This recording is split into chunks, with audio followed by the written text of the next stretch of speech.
Hagamos un ejercicio. Por un momento, con los ojos cerrados, imaginemos un río limpio. ¿Ya está? ¿Lo tenemos? ¿Se parecía a este vuestro río limpio? Si habéis imaginado un río con las orillas peladas, sin apenas vegetación, vamos mal, porque este sí que es un río limpio, este. Y si no, mirad lo que es un río sucio. Sucio, sucio, sucio. Limpio, limpio, limpio.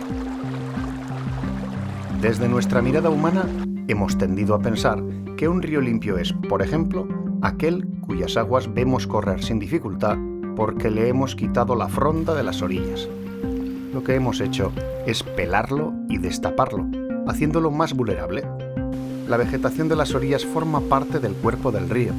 Entre otras cosas, le da una sombra que permite que la temperatura del agua no aumente demasiado en verano.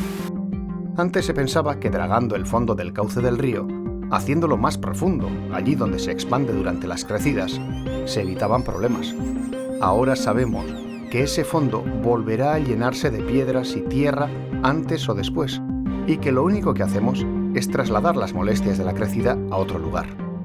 Hemos de comprender que las crecidas de los ríos son fenómenos naturales recurrentes que hemos de gestionar. Gestión que varía según el tipo de río, de su situación actual y de la zona en que se encuentre. En un río artificializado, que ya hemos canalizado porque hemos urbanizado todo su entorno, estamos obligados a hacer que el agua fluya sin tropiezos. Por el contrario, a un río natural, en una zona no urbana, debemos dejarlo en paz, dejarlo entero, con sus árboles, sus matas, sus piedras. Habrá que intervenir lo necesario allí donde antes ya lo hemos hecho, es decir, en las presas, en los puentes, tratando de evitar que la acumulación de troncos y piedras haga aumentar el nivel aguas arriba. Lo que también sabemos ahora es que poniendo madera muerta en el cauce de los ríos que mantienen su forma natural, ayudamos a que las poblaciones de especies acuáticas, como la trucha autóctona, aumenten.